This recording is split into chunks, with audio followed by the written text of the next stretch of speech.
आज इस सेशन का हमारा टॉपिक है डिफेंस मैकेनिज़्म। तो ये सेकेंड यूनिट का ही टॉपिक है, डिफेंस मैकेनिज़्म। डिफेंस मैकेनिज़्म क्या होता है, आप नाम से थोड़ा बहुत देख सकते हैं। डिफेंस मैकेनिज़्म, डिफेंस का मतलब है कि आपके ऊपर कोई भी चीज़ अगर आती है, कोई भी बात अगर आती है, या आप किसी भी प्रॉब्लम में आ जाते हैं, तो आप या तो उस प्रॉब्लम को फेस करते हैं या फिर उस प्रॉब्लम के लिए रीजंस ढूंढना, बहाने, एक्सक्यूज़ेस ढूंढना शुरू कर देते हैं ताकि आपको स्ट्रेस ना हो। फॉर एग्ज़ाम्पल, जैसे आपसे कोई गलती हो गई है, गलती होने के बाद या तो आप उस चीज़ को एक्सेप्ट कर लेंगे या तो उस चीज़ को डिनाई कर देंगे या फिर उसके लिए किसी और पे ब्लेम कर देंगे। तो ये कुछ होता है, ये एक ह्यूमन नेचर है, ये हर एक किसी का एक नेचर होता है। तो ये चीज़ जो होती है डिफेंस मैकेनिज़्म, ये एक पर्टिकुलर पर्सन इसलिए करता है, डिफेंस इसलिए करता है ताकि उसे स्ट्रेस या एंजाइटी ना हो। ओके, तो मूविंग फॉरवर्ड, डिफेंस मैकेनिज़्म का मैं इंट्रोडक्शन थोड़ा समझा देती हूँ। डिफेंस मैकेनिज़्म जो है ये सिगमंड फ्रॉइड ने ही स्टार्ट किया था, उन्होंने ही दिया था ये डिफेंस मैकेनिज़्म। जो साइको एनालिटिकल थ्योरी है उसके अकॉर्डिंग डिफेंस मैकेनिज़्म क्या है वो अब हम आगे पढ़ेंगे। फ़िलहाल के लिए सबसे पहले चीज़ जो है वो क्या है, डिफेंस मैकेनिज़्म किसने दिया था? सिगमंड फ्रॉइड ने, ठीक है। ओके, तो सिगमंड फ्रॉइड जो थे उन्होंने डिफेंस मैकेनिज़्म दिया, लेकिन उन्होंने इसको इलाबोरेट नहीं किया था। उन्होंने जस्ट अपने जो भी उन्होंने दिया था वो दे के उनकी फिर डेथ हो गई थी। तो सिगमंड फ्रॉइड के जो डिफेंस मैकेनिज़्म का इलाबोरेशन है, तो किसने किया था? elaborated by एना फ्रॉइड, ठीक है। उन्होंने एलैबोरेट कब किया था? 1966 में, ठीक है। और 1966 के बाद भी बहुत सारे ऐसे साइंटिस्ट आए जिन्होंने डिफेंस मैकेनिज़्म को वो रिवाइज़ करते गए, कुछ ना कुछ उसमें इंक्रीज़ करते गए, कुछ ना कुछ ऐड करते गए, ये सारी चीज़ें चलती रही। तो डिफेंस मैकेनिज़्म का इंट्रोडक्शन ये था, सिगमंड फ्रॉइड ने दिया था। एलाबोरेशन किसने किया? एना फ्रॉइड ने किया। कब? 1966 में। ओके, तो इसके बाद अब हम डेफिनेशन देखते हैं कि डेफिनेशन क्या है।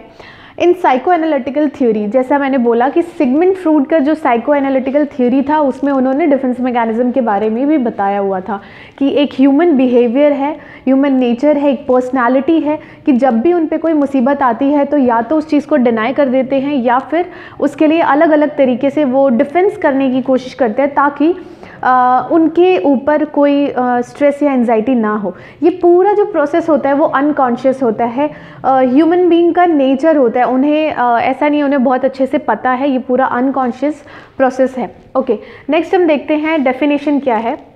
In psychoanalytical theory, a defense mechanism is an unconscious psychological mechanism। जैसा मैंने बोला, ये mechanism कौन सा है? Unconscious है, ठीक है।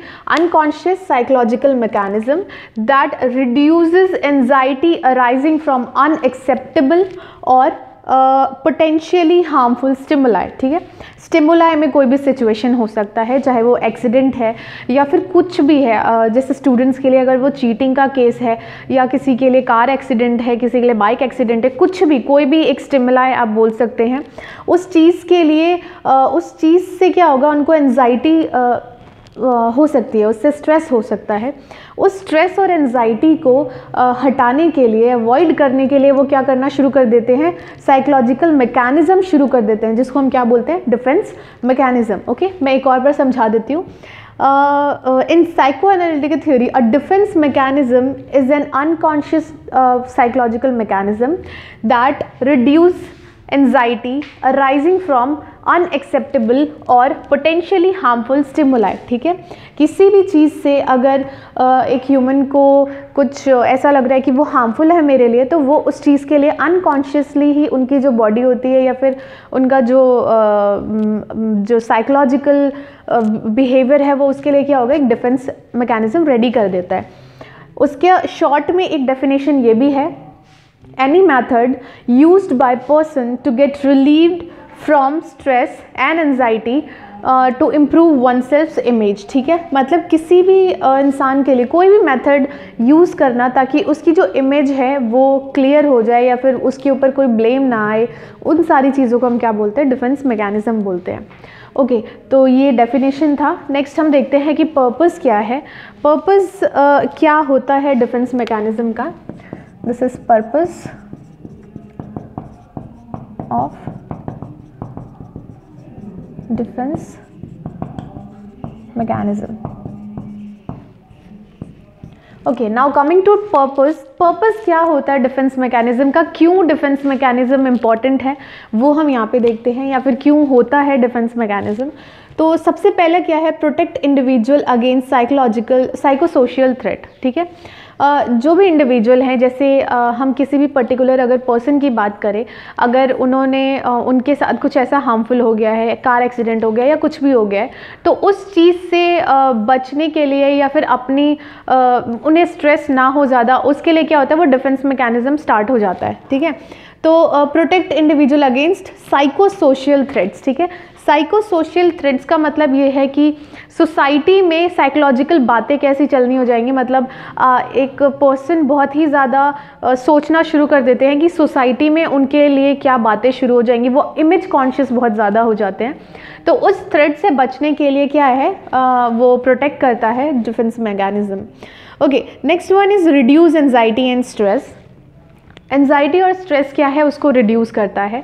जब भी कोई भी प्रॉब्लम होती है तो या तो वो बहुत कंस्ट्रक्टिव वे में उसको देखते हैं या डिफेंसिव वे में देखते हैं। मैं इसको अच्छे से समझाती हूँ।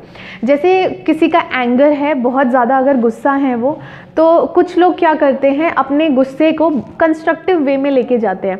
कंस्ट्रक्टिव वे में लेके जाने का मतलब है कि गुस्सा है उसको पॉजिटिव वे में लेके जाओ और कुछ करके दिखाओ, कुछ अच्छा करके दिखाओ, कुछ अचीव करके दिखाओ। जैसे नॉर्मली आप स्पोर्ट्स वगैरह में देखते हैं, जितना ज़्यादा एंगर रहता है उतना लोग स्पोर्ट्स में अच्छा कर पाते हैं, ऐसा माना जाता है। ऐसे कुछ थियरीज़ हैं, फैक्ट है या नहीं है वो अभी प्रूवन नहीं है, बट कुछ थियरीज़ हैं जो ऐसा बोलती हैं कि जितना एंगर रहता है स्पोर्ट्स में उतना अच्छा आप कर पाते हैं। मीनवाइल अगर डिस्ट्रक्टिव वे में देखा जाए तो एंगर क्या करता है, किसी के भी काम को बिगाड़ सकता है। तो ये एक इंडिविजुअल पे होता है कि उनका एंगर जो है वो किस डायरेक्शन में यूज़ करना चाहते हैं, डिस्ट्रक्टिव वे में या फिर कंस्ट्रक्टिव वे में। तो ये जो एंगर जो मतलब ह्यूमन के अंदर भरा हुआ है, उस चीज़ को वेंट आउट करना, उस चीज़ को वेंट आउट करने से क्या होता है, बोथ वेज में अगर आप वेंट आउट कर रहे हैं, चाहे आप डिस्ट्रक्टिव वे में कर रहे हैं चाहे आप कंस्ट्रक्टिव वे में कर रहे हैं, तो उससे क्या हो रहा है, एंगर जो अंदर भरा हुआ है वो बाहर निकल रहा है। बाहर निकलने की वजह से क्या है, जितना भी एंजाइटी और स्ट्रेस है वो रिड्यूस हो रहा है। दैट्स वाई जो डिफेंस मैकेनिज्म है वो किस में हेल्प करता है, reduce stress and anxiety. Okay, next हम देखते हैं maintain self esteem, respect and image. जो भी पर्सन है उनका क्या है, सेल्फ एस्टीम उनको मेंटेन करके रखना है, इमेज मेंटेन करके रखना है, तो उस चीज़ को क्या है ये मेंटेन करने में हेल्प करता है। ओके, नेक्स्ट है to find justification to solve problems. Defence mechanism क्या होता है, जब भी आपकी बॉडी एक डिफेंस मैकेनिज्म वाले स्टेट में चली जाती है, हर एक प्रॉब्लम के लिए जस्टिफिकेशंस या फिर हर एक प्रॉब्लम को कैसे सॉल्व करना है, सॉल्यूशंस आना शुरू हो जाता है।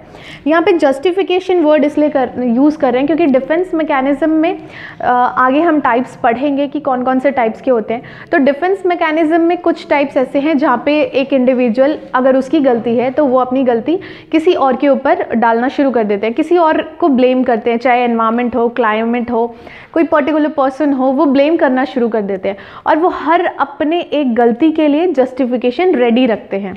ओके, तो ये था to find justification to solve problem. हर एक प्रॉब्लम को सॉल्व करने के लिए एक जस्टिफिकेशन रेडी रहता है या फिर प्रॉब्लम्स के लिए सॉल्यूशंस रेडी रहते हैं। ओके, नेक्स्ट है to live and lead comfortable life ahead.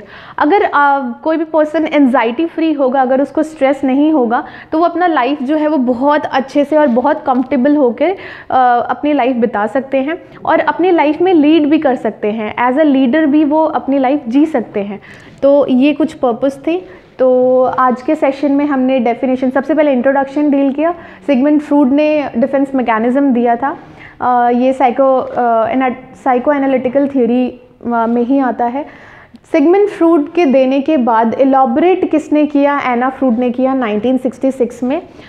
Defence mechanism क्या होता है? कोई भी ऐसा मेथड जो एक पर्सन यूज़ करता है अपनी प्रॉब्लम्स से रिलीव करने के लिए, मतलब स्ट्रेस ना हो, एंजाइटी ना हो उस प्रॉब्लम के लिए। तो कोई भी ऐसा मेथड जो कोई भी ह्यूमन यूज़ करता है स्ट्रेस और एंजाइटी ना होने के लिए, ये है डिफेंस मैकेनिज्म। एंड इसका पर्पस क्या है? ये प्रोटेक्ट करता है इंडिविजुअल को अगेंस्ट साइकोसोशल थ्रेट्स। एंजाइटी या स्ट्रेस जो है उसको रिड्यूस करता है, सेल्फ एस्टीम को मेंटेन करने में हेल्प करता है और कंफर्टेबल लाइफ जीने में हेल्प करता है। तो आई होप आपको ये क्लास समझ में आया हो। अगर इससे रिलेटेड आपको कोई भी डाउट्स हैं तो आप पूछ सकते हैं। Thank you class.